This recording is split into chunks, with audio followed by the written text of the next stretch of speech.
tot facienda parum factum. Ça, c'est en latin. C'est en latin. Ce qui veut dire so little done, so much to do. OK. Peu fait, beaucoup à faire.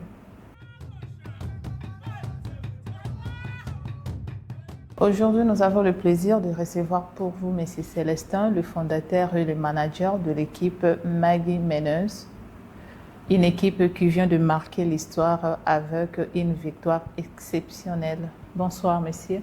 Bonsoir. Permettez-moi en tout cas de vous féliciter pour cette victoire extraordinaire. Merci beaucoup. Merci. Alors, que représente pour vous ce titre pour vous et votre équipe? En fait, tout d'abord, merci. Merci pour l'invitation. Ça me va droit au cœur. Et vraiment, ça a été un parcours très, très difficile. Je dirais, le symbole de cette victoire, ça symbolise juste l'ascension d'une nouvelle équipe. Ça symbolise ces futurs brillants que réservait notre équipe. Donc, c'est vraiment très, très honorable pour nous de pouvoir gagner cette compétition. Donc, ça a toujours été quelque chose que nous avons attendu. Et je dirais, cela marque un avenir très, très brillant pour nous. Puisque vous parlez de difficultés, pouvez-vous nous en parler un peu plus des difficultés que vous avez rencontrées? Ah ouais, mais ça n'a pas été facile. C'est notre première année. C'est notre première année. Vous savez, pour débuter une équipe avec une vision exceptionnelle, une vision qui est très bien assise, cela n'a pas toujours été facile. Il fallait être focus.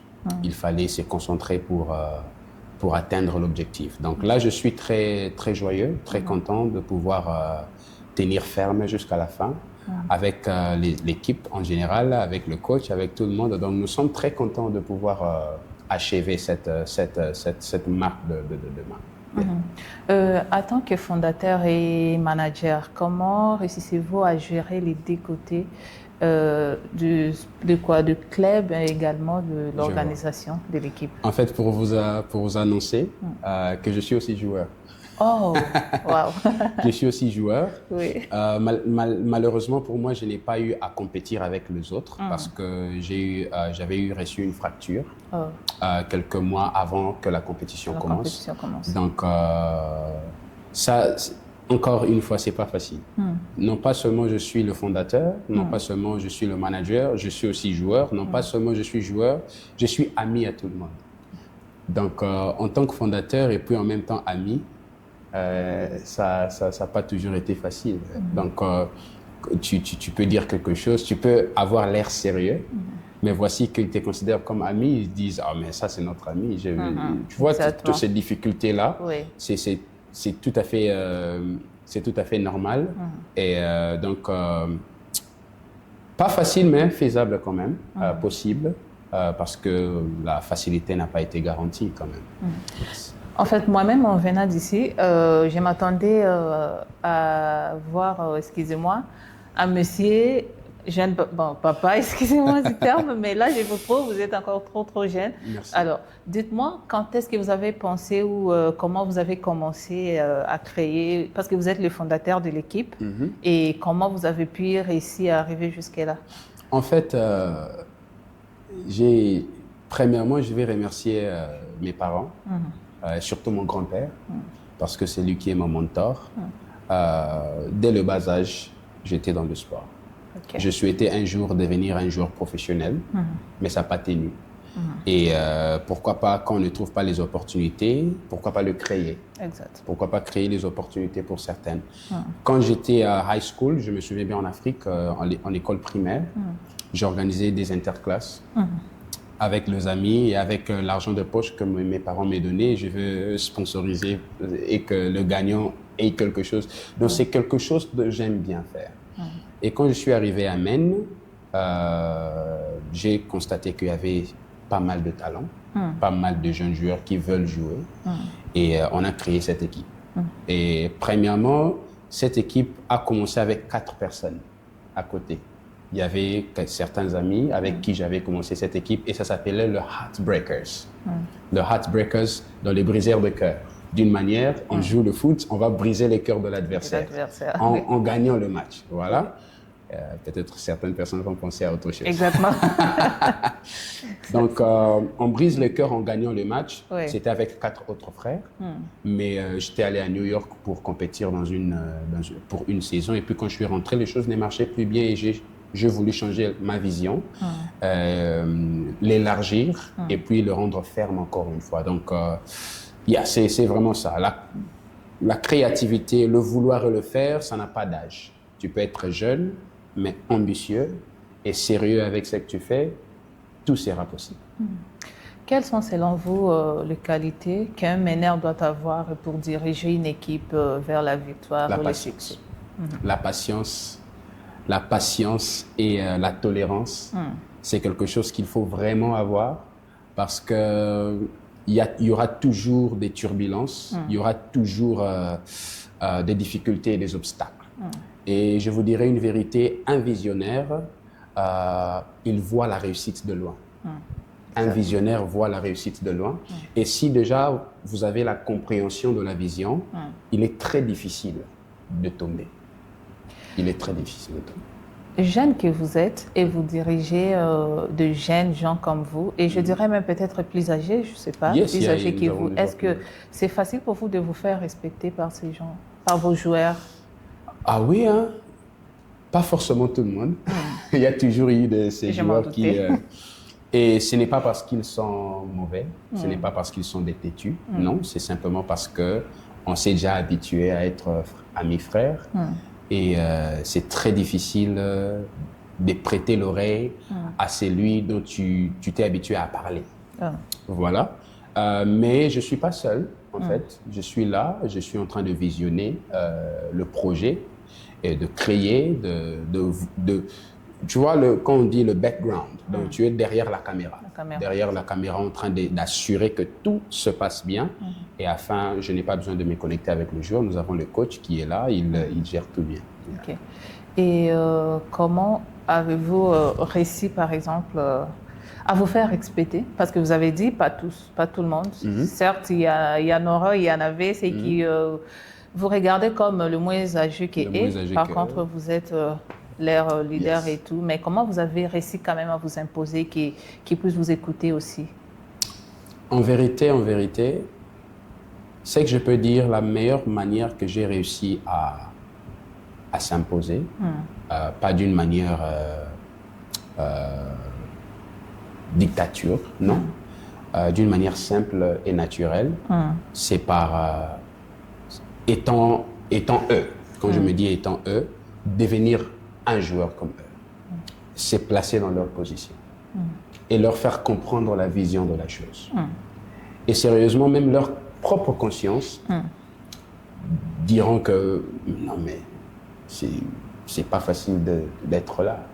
C'est pas facile d'être là. Et vous savez, dans la position où je me retrouve, s'il s'agissait de l'orgueil, ah ouais, là, ça allait tomber. Ça allait vraiment tomber parce que quand tu viens, tu cries d'une manière pour te faire respecter, tu sors tous ces griffes-là. En vérité, ça marche pas.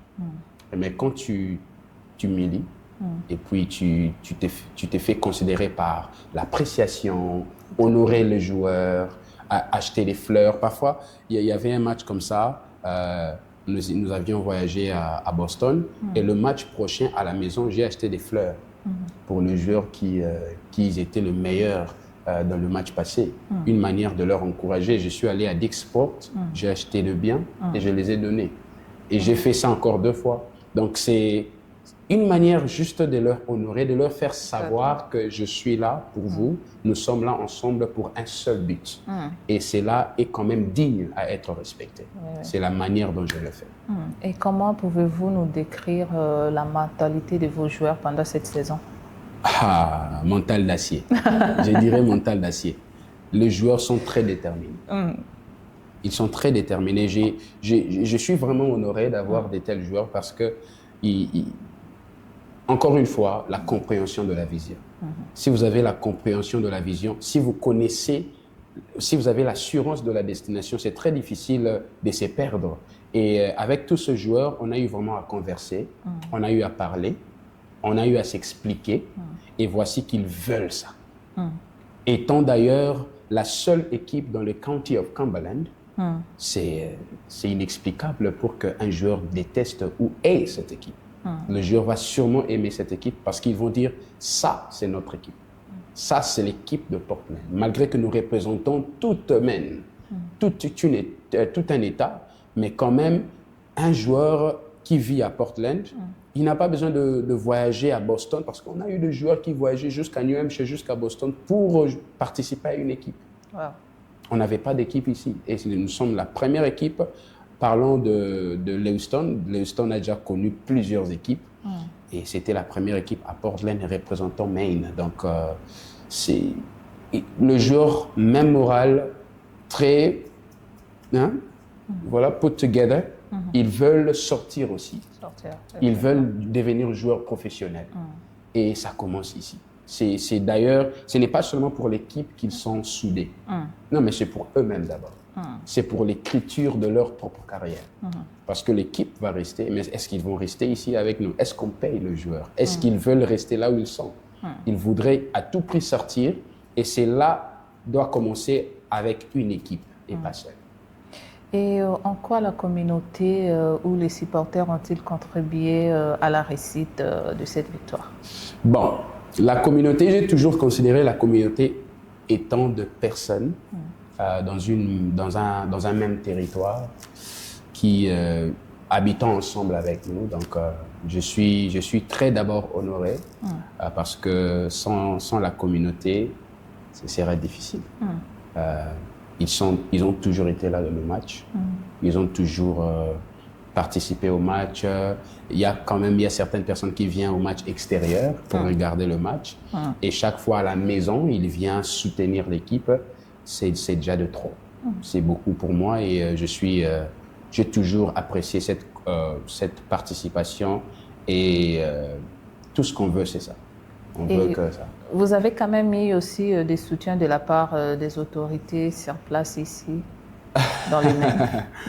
En vérité, je dirais,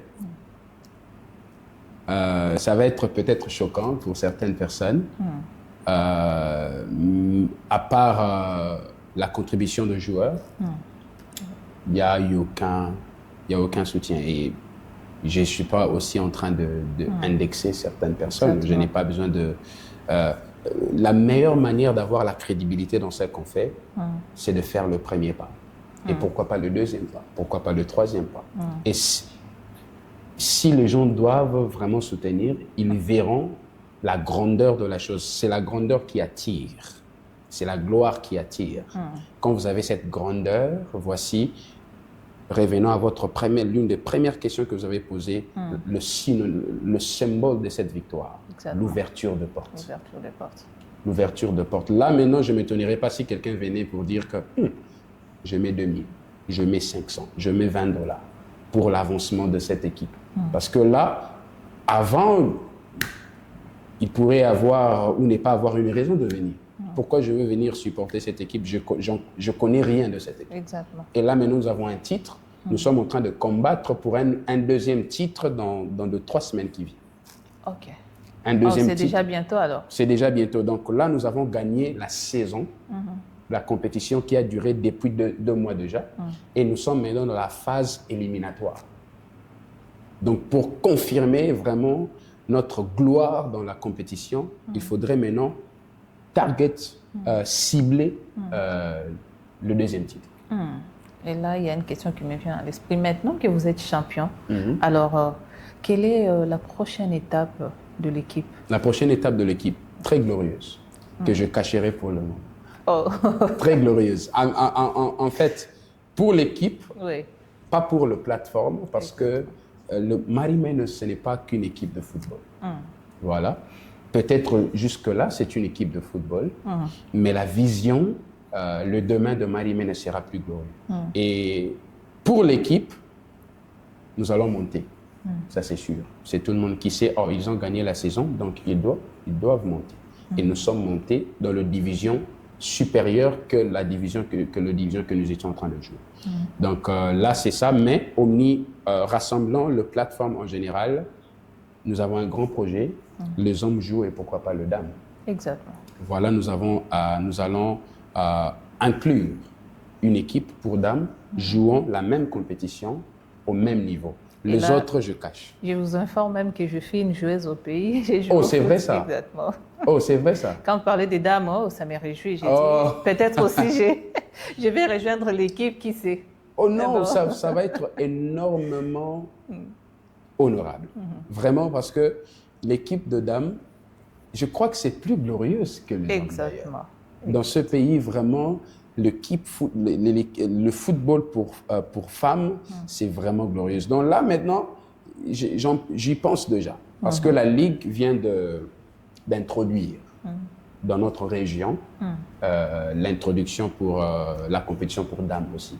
Donc là, il y a Men Legends qui entament aussi leur procédure.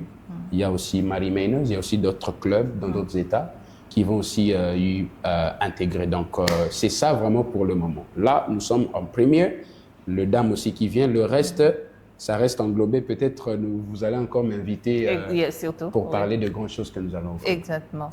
Et quels sont les défis que vous anticipez pour garder ces titres de champion?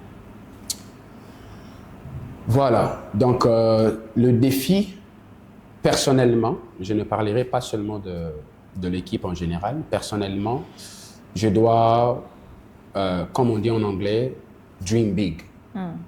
Je dois vraiment voir de loin. Pour maintenir cette position, parce que cela n'a jamais été garanti. Nous sommes victorieux aujourd'hui, peut-être demain nous allons perdre. Maintenant, que faire pour maintenir cette position? Être concentré dans ce qu'on fait, ne pas être bouleversé par quoi que ce soit, savoir que nous avons des joueurs, il y a certains joueurs qui doivent déjà quitter, qui doivent aller jouer au top.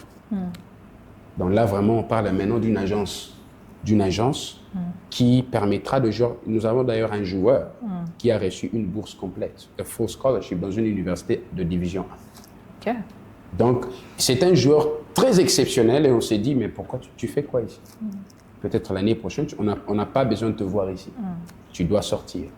Et c'est ça qu'on fait aussi, pour ne pas stagner le joueur d'une autre place. Donc, le défi pour moi, c'est d'avoir de grands joueurs, de joueurs plus forts, très forts, pour renforcer l'équipe et continuer à gagner. Est-ce que parmi vos joueurs, vous avez des joueurs immigrés ou vous avez un peu mélangé? Oh, on a vraiment des joueurs de par-ci. Nous avons des Américains, nous avons des immigrés. Si je parlerai des nationalités, je parlerai de plusieurs nationalités. Je parlerai de l'Angola, je parlerai de la RDC, je parlerai du Rwanda, je parlerai du Burundi, je parlerai de Jamaïque. Nous avons un joueur qui est guinéen, nous avons un joueur qui est jamaïcain, nous avons un autre joueur qui est du Congo-Brazzaville. Donc nous avons plusieurs... et cela n'est pas vraiment important parce que quand on recrute un joueur, on ne regarde pas la nationalité ni l'âge. On regarde la compétence et la sérieuxité. Voilà. Et vous n'avez pas de barrière par rapport à la langue parce qu'on sait qu'une fois arrivé ici, le premier problème, on peut dire, que nous racontons ici, c'est la langue. Maintenant, vu que vous mélangez un peu les Américains, vous avez dit Angola, tout ça, bon. Au moins que la personne parle déjà anglais depuis le pays. Voilà. Oui. Oh non, la langue n'a pas vraiment de problème parce que le ABC du football, c'est au pied. Au pied. Le ABC du foot, c'est au pied. Et je vous assure, l'intégration de joueurs a toujours été très magique. Il y a, même s'ils sont de dialectes différents, de langues différentes, quand ils se placent ensemble, c'est du ouf. C'est très fort. Quand je vois notre capitaine, son nom m'échappe, oh come on. Notre capitaine, Anthony, c'est notre capitaine. Et quand il se rassemble avec Estefanio, c'est juste magnifique. Mais il y a, soi-disant selon les gens, une barrière de langue. Moi, je ne crois pas aux barrières de langue. communique avec la joie, communique avec l'ambiance de l'équipe, ça passe. Bien. Mais est-ce que vous aimeriez quand même aussi avoir de l'aide, des soutiens de la part, que ce soit des autorités dans notre État, de notre communauté et tout? Je vous dirais en vérité, personne n'a jamais voulu renier de l'aide. Personne. Donc, malgré que personnellement, je suis un homme de défi. Exact. Je suis un homme de défi. Moi, je vous dirais, cette année, la contribution de joueurs n'a pas été même la moitié de ce qu'il fallait dépenser. Et il n'y a eu personne qui a mis $1. Wow. Personne. Ce n'est pas parce qu'on ne veut pas. Non, non, non. On veut de l'aide. Mais la qualité, en quoi ils mettent leur argent, quel sera leur bénéfice. Et on ne voit pas que des donations, on voit vraiment de sponsorship, de partenaires qui viendront mettre leur argent. Pourquoi pas les actionnaires. C'est tout un business, c'est toute une manière de faire agrandir quelque chose qui monte là. Donc, je vois ça de plusieurs manières, mais on doit d'abord stabiliser le fondement. C'est ça ma réflexion. Si quelqu'un vient pour mettre de l'argent, oh, super, d'accord. On va donner le projet, la vision, voici ce qu'on va faire avec cet argent. On devrait être en partenariat avec Main Community Bank, avec Bill Dodge, avec d'autres organisations. Well, ça n'a pas tenu. Ça n'a pas tenu parce qu'il fallait être... il fallait des conversations là, je ferme en parenthèse, mais à la fin, on a besoin de l'aide, mais si nous-mêmes ne sommes pas assis, ça va être très difficile. Et puisque là, vous parlez des contributions de vos joueurs, alors pour contribuer, il faut travailler, n'est-ce pas? Alors je pense que vos joueurs travaillent. Yes. Et comment ils arrivent à gérer les travails, les entraînements et tout ça? Bon, c'est au début de la saison, parce que la saison passée, nous étions presque là pour gagner la compétition. Presque. Nous étions sortis deuxième. Et il y avait vraiment conflit d'entraînement. Le joueur ne venait pas à l'entraînement parce qu'il doit aller au travail. On ne paye pas le joueur. Qu'est-ce qu'il faut? Ils doivent aller travailler.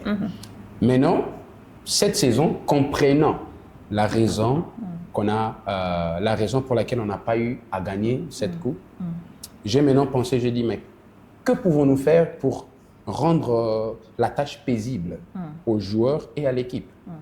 J'ai connecté avec chacun de ces joueurs. Chaque joueur, je les ai appelés individuellement pour savoir leur plan de travail, leur schedule, leur programme. Et chaque joueur m'a donné le programme. J'ai jugé bon de booker le terrain de Fitzpatrick, nos terrains de Portland, de booker pour commencer l'entraînement de 20h à 22h. Et ça coûte beaucoup d'argent. On a commencé, et c'était bien commencé, et après on commence à voir 8 joueurs. On commence à voir 9 joueurs. On s'est dit donc, nous sommes à 30, si nous voyons 8 joueurs, on ne peut pas commencer à payer l'argent comme ça, pensant que tout le monde va venir, mais certains joueurs ne viennent pas. Et pourtant, on s'est bien entendu. Vous voyez, des failles comme ça, ça arrive. Le joueur travaille, ils sont fatigués, ils doivent aller se reposer. Et nous, on n'a pas vraiment de problème pour ça. Donc, c'est ça. Et c'était facile pour vous de réussir à les convaincre, par exemple, de réduire les heures de travail pour donner plus de temps pour les entraînements? Ça n'a pas été facile. Mais je vous dirais, j'ai quelque chose... J'aime bien convaincre les gens et je convainc beaucoup de personnes. Et ce n'est pas parce que nous avons quelque chose, non, c'est parce qu'il y a quelque chose à donner. Vous voyez, si tu viens, mon frère, tu es passionné. Est-ce que sais-tu que seulement un jour, tu gardes bien ta santé? Ta santé joue un rôle. Bon. Moi, tel que je suis là, je ne compte plus jouer professionnel parce que j'ai d'autres ambitions. Mais est-ce que cela veut dire que je dois arrêter avec le foot? Non. Pas forcément. Je peux jouer pour SMCC, Je peux jouer pour l'USM, je peux avoir une bourse scolaire qui me permet de jouer pour l'université ou pour le collège en étudiant gratuitement. Ça, ce sont des faits. Tu peux venir jouer dans un niveau semi-professionnel pour rendre la beauté de ta carrière qui n'a pas tenu. Et l'objectif de Mary Manners, c'est de rendre professionnels les joueurs qui ne sont pas professionnels. Comme on dit en anglais, je dirais, make them live the dream before they even dream. C'est ça l'important. Leur faire sentir que vous êtes de professionnels. Même si tu n'as pas été dans le niveau professionnel, tu peux être traité comme un professionnel. Raison pour laquelle nous avons de vareuses, il y a des gens qui viennent, on les acclame. Moi, je suis là, je suis très joyeux quand je regarde le match. Je crie de ouf parce que je leur hug. Je dis, vous êtes de professionnels, vous êtes de stars. Et c'est comme ça que nous avons pu gagner. Le coach aussi, il est en cachette. C'est très rare de publier le coach. Mais waouh! Waouh! Il a été exceptionnel dans tout le. C'est un héros dans l'ombre. C'est un héros dans l'ombre. Coach Mathieu Etete, il est fort, il est vraiment fort. J'ai salué aussi en passant. Voilà, il a discipliné. Même invité une fois à un match, j'ai assisté à un match là-bas. Oh, wow. Oui. Il a discipliné les joueurs, il a été rigoureux, il a été fort dans sa manière et voici, ça vient de produire. Yeah. Félicitations à lui également pour cette victoire. Et quelle est votre devise? Devise, c'est... Yeah. Si on vous demandait de résumer votre équipe à une phrase, quelle sera-t-elle la phrase dont vous pouvez résumer votre équipe? Tot facienda para un factum. Oh, je vois. So little done, so much to do. Peu fait, beaucoup à faire. On a beaucoup de choses à faire. Et je vous dis, le futur est glorieux. Yeah. J'ai envie de dire amen. Je pense que les gens vont décrocher. Le futur est glorieux. Non, oui. Le futur est glorieux. Là, nous sommes très sérieux. Je travaillais seul, je n'avais pas de collaborateurs, mais l'année, il fallait d'abord terminer avec la première année. Maintenant, visionner pour l'année 2026. Là, maintenant, nous avons lancé un projet qu'on appelle Mary Manners Project 2026. OK. C'est un projet, c'est une propagande que nous avons lancée. Établissement d'équipe pour femmes. Bienvenue dans le nouveau top level pour notre équipe. Établissement pour académie de football pour adultes. Parce qu'il y a beaucoup de gens. C'est très rare de voir une académie de football pour adultes. Exactement. Ah, ce sont des adultes. Mais il y a des adultes qui veulent apprendre. Oui. De 19 ans en haut. Voilà. Oui. Une académie de football pour enfants. De 5 ans à 18 ans. De 5 ans à 18 ans. Tout ça, nous sommes en train de travailler très fort. J'ai eu à recruter des collaborateurs dans l'hiérarchie de notre plateforme. Donc, ça va vraiment être impeccable dès l'année prochaine.